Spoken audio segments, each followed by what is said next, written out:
Thinking in Systems is an introduction to systems analysis. Many aspects of the world operate as complicated systems, rather than simple cause-effect relationships. Many problems in the world manifest from defects in how the systems work. Understanding how systems work and how to intervene in them is key to producing the changes you seek. What is a system? A system is composed of three things: elements, the individual things in the system; interconnections, the relationships between the elements; purpose or function, what the system achieves. To define it more cohesively, a system is a set of elements that is interconnected in a way that achieves its function. Many things in the world operate as systems. A football team consists of a group of players on the field, each with a specific role that interacts with the others. The larger team system also consists of coaches, support staff, and fans. Within the system of a corporation, people, machines, and information work together to achieve the corporation's goals. This corporation then takes place within the larger system of the economy. Stocks and flows. Stocks and flows are the foundation of every system. A stock represents the elements in a system that you can see, count, or measure. It can be commonly thought of as an inventory, a store, or a backlog. Flows are the means by which the stocks change over time. Inflows increase the level of stock, while outflows decrease the level of stock. Let's take a simple system, a bathtub.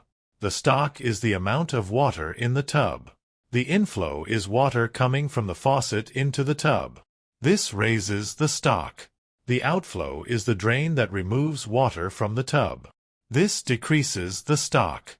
This can be drawn on a stock and flow diagram, as here. Many systems are analogous to the bathtub. In fossil fuels, the stock is the reservoir of fossil fuels. Mining lowers the stock, while natural processes increase the stock. The world population is a stock of people. The population grows with births and shrinks with deaths. Properties of stocks and flows. Stocks take time to change. In a bathtub, think about how quick it is to change the inflow or outflow. It takes just a second to turn on the faucet. It takes minutes to fill the tub. Why do stocks change so gradually? Because it takes time for the flows to flow. As a result, stocks change slowly. They act as buffers, delays, and lags.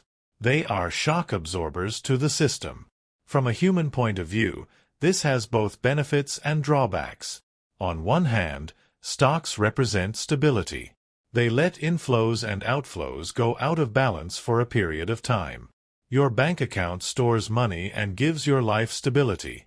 If you get fired from your job, the inflow of money will stop, but you can take money from your stock to continue living and figure out how to solve the problem. On the other hand, a slowly changing stock means things can't change overnight. If a population's skills become meaningless because of technology, you can't re-educate the workforce instantaneously. It takes time for the information to work its way through the system and to flow to the population. Where we focus. As humans, when we look at systems, we tend to focus more on stocks than on flows. Furthermore, we tend to focus more on inflows than on outflows. When thinking about how the world population is growing, we naturally think about how increasing births must be driving the trend. We think less about how preventing death through better medical care also grows the population. Likewise, a company that wants to increase its headcount does so instinctively by hiring more people.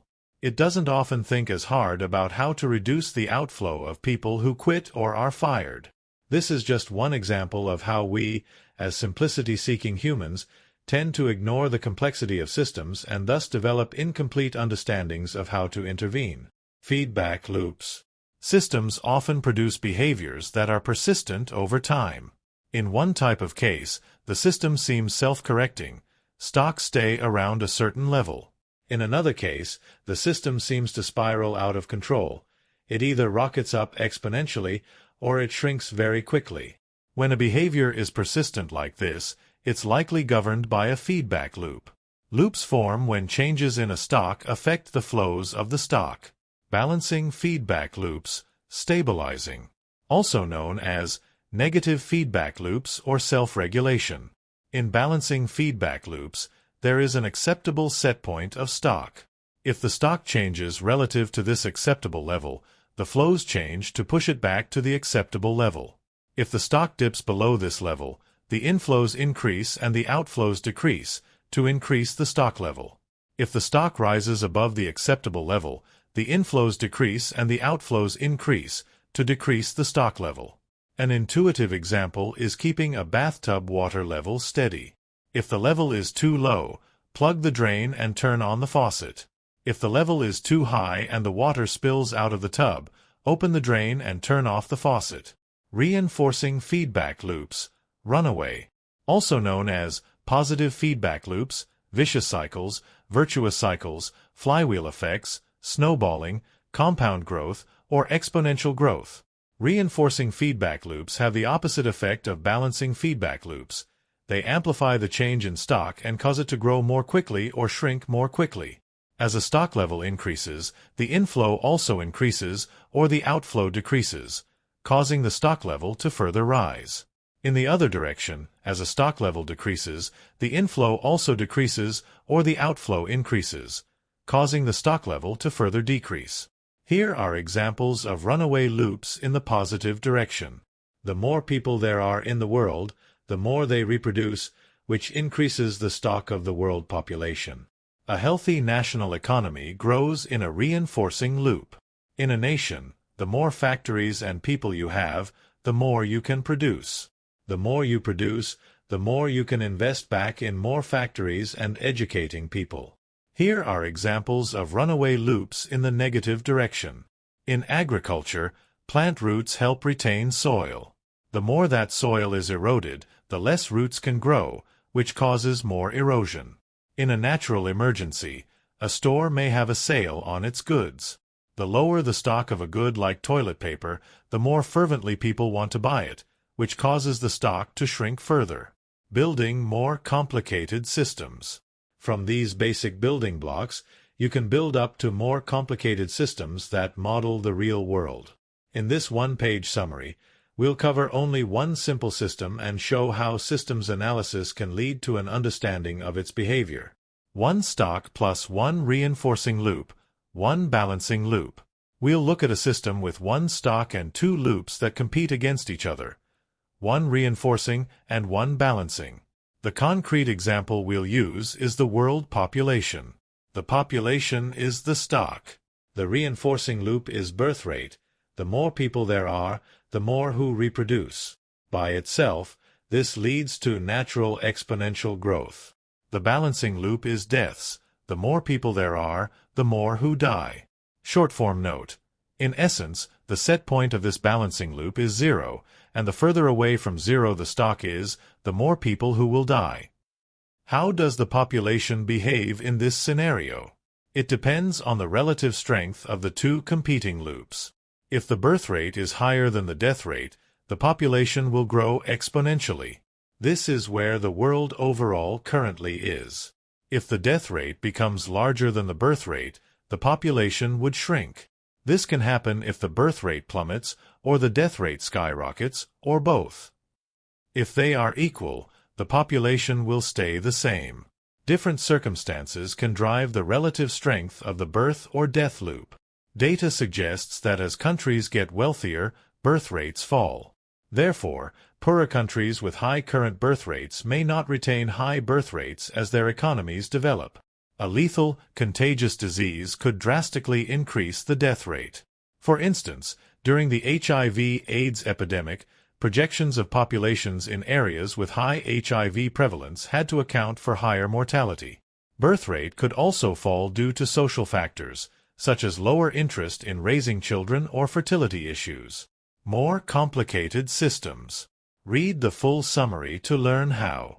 One stock plus two balancing loops represents a thermostat keeping a room's temperature. Delays introduce oscillations into system behavior, as in a car sales manager trying to keep her inventory consistent. How to model extraction of a non-renewable resource, such as fossil fuels. How to model extraction of a renewable resource, such as fish in the sea. Why systems perform well. Systems are capable of accomplishing their purposes remarkably well. They can persist for long periods without any particular oversight, and they can survive changes in the environment remarkably well. Why is that? Strong systems have three properties. Resilience, the ability to bounce back after being stressed. Self-organization, the ability to make itself more complex. Hierarchy, the arrangement of a system into layers of systems and subsystems.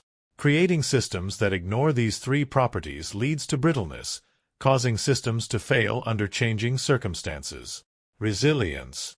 Think of resilience as the range of conditions in which a system can perform normally. The wider the range of conditions, the more resilient the system. For example, the human body avoids disease by foreign agents, repairs itself after injury, and survives in a wide range of temperatures and food conditions. The stability of resilience comes from feedback loops that can exist at different layers of abstraction. There are feedback loops at the baseline level that restore a system. To increase resilience, there may be multiple feedback loops that serve redundant purposes and can substitute for one another. They may operate through different mechanisms and different time scales. Above the baseline loops, there are feedback loops that restore other feedback loops. Consider these meta-feedback loops. Even further, there are meta-meta feedback loops that create better meta-loops and feedback loops. At times, we design systems for goals other than resilience. Commonly, we optimize for productivity or efficiency and eliminate feedback loops that seem unnecessary or costly. This can make the system very brittle. It narrows the range of conditions in which the system can operate normally. Minor perturbations can knock the system out of balance. Self-organization. Self-organization means that the system is able to make itself more complex. This is useful because the system can diversify, adapt, and improve itself. Our world's biology is a self-organizing system. Billions of years ago, a soup of chemicals in water formed a cellular organism, which then formed multicellular organisms, and eventually into thinking, talking humans. Some organizations quash self-organization, possibly because they optimize toward performance and seek homogeneity, or because they're afraid of threats to stability. This can explain why some companies reduce their workforces to machines that follow basic instructions and suppress disagreement. Suppressing self-organization can weaken the resilience of a system and prevent it from adapting to new situations. Hierarchy. In a hierarchy, subsystems are grouped under a larger system. For example, the individual cells in your body are subsystems of the larger system, an organ. The organs are in turn subsystems of the larger system of your body. You, in turn, are a subsystem of the larger systems of your family, your company, and your community, and so on.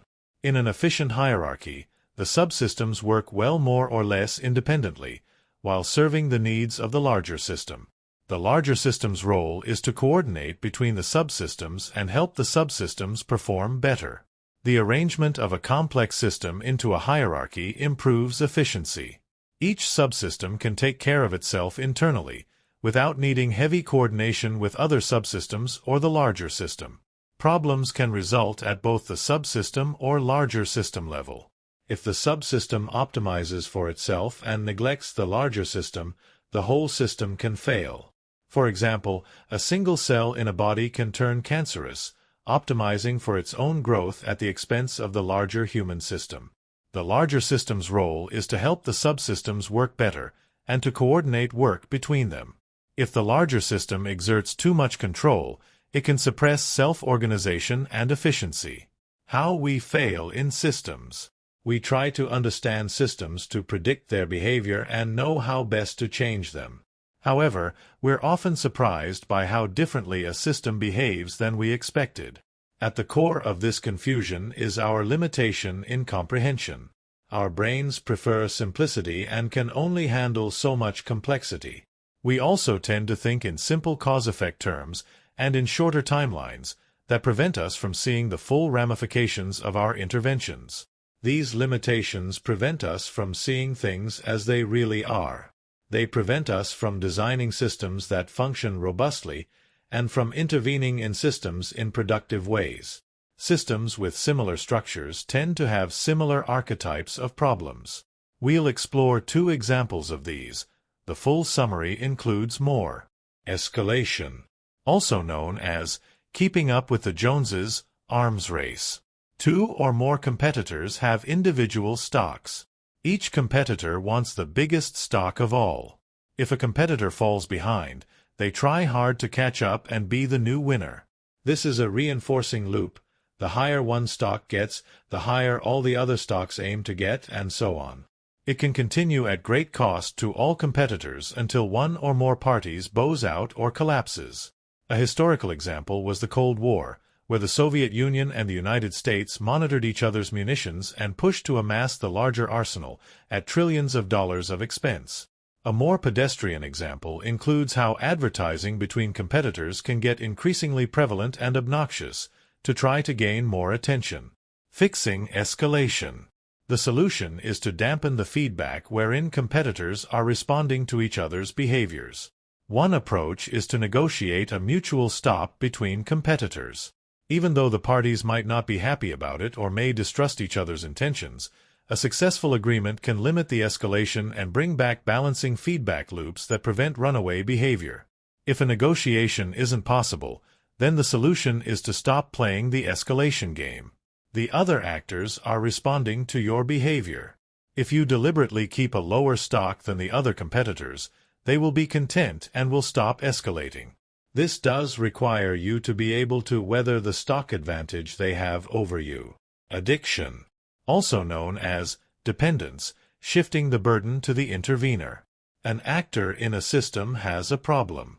In isolation, the actor would need to solve the problem herself. However, a well-meaning intervener gives the actor a helping hand, alleviating the problem with an intervention. This in itself isn't bad, but in addiction, the intervener helps in such a way that it weakens the ability of the actor to solve the problem herself. Maybe the intervention stifles the development of the actor's abilities, or it solves a surface-level symptom rather than the root problem. The problem might appear fixed temporarily, but soon enough, the problem appears again, and in an even more serious form, since the actor is now less capable of solving the problem. The intervener has to step in and help again to a greater degree. Thus the reinforcing feedback loop is set up. More intervention is required, which in turn further weakens the actor's ability to solve it, which in turn requires more intervention. Over time, the actor becomes totally dependent on, addicted to, the intervention. An example is elder care in Western societies. Families used to take care of their parents, until nursing homes and Social Security came along to relieve the burden. In response, people became dependent on these resources and became unable to care for their parents. They bought smaller homes and lost the skills and desire to care. Fixing addiction. When you intervene in a system, try to first diagnose the root cause of the issue. Why is the system unable to take care of itself? Then design an intervention that will solve the root cause, and that won't weaken the system's ability to take care of itself. After you intervene, plan to remove yourself from the system promptly. More system problems. Read the full summary to learn more common system problems. Policy resistance, where a policy seems to have little effect on the system because the actors resist its influence. Example: the war on drugs. The rich get richer, where the winner gets a greater share of limited resources and progressively outcompetes the loser. Example: monopolies in the marketplace. Drift to low performance, where a performance standard depends on previous performance instead of having absolute standards. This can cause a vicious cycle of ever-worsening standards. Example: a business loses market share, each time believing, well, it's not that much worse than last year. Improving as a systems thinker. Learning to think in systems is a lifelong process. The world is so endlessly complex that there is always something new to learn. Once you think you have a good handle on a system, it behaves in ways that surprise you and require you to revise your model. And even if you understand a system well and believe you know what should be changed, actually implementing the change is a whole other challenge. Here's guidance on how to become a better systems thinker. To understand a system, first watch to see how it behaves. Research its history. How did this system get here? Get data. Chart important metrics over time and tease out their relationships with each other. Expand your boundaries. Think in both short and long time spans. How will the system behave 10 generations from now? Think across disciplines. To understand complex systems, you'll need to understand fields as wide as psychology, economics, religion, and biology. Articulate your model. As you understand a system, put pen to paper and draw a system diagram. Put into place the system elements and show how they interconnect. Drawing your system diagram makes explicit your assumptions about the system and how it works. Expose this model to other credible people and invite their feedback. They will question your assumptions and push you to improve your understanding. You will have to admit your mistakes, redraw your model, and this trains your mental flexibility. Decide where to intervene. Most interventions fixate on tweaking mere numbers in the system structure, such as department budgets and national interest rates. There are much higher leverage points to intervene, such as weakening the effect of reinforcing feedback loops, improving the system's capacity for self-organization, or resetting the system's goals. Probe your intervention to its deepest human layers. When probing a system and investigating why interventions don't work, you may bring up deep questions of human existence. You might bemoan people in the system for being blind to obvious data, and if only they saw things as you did, the problem would be fixed instantly. But this raises deeper questions. How does anyone process the data they receive? How do people view the same data through very different cognitive filters?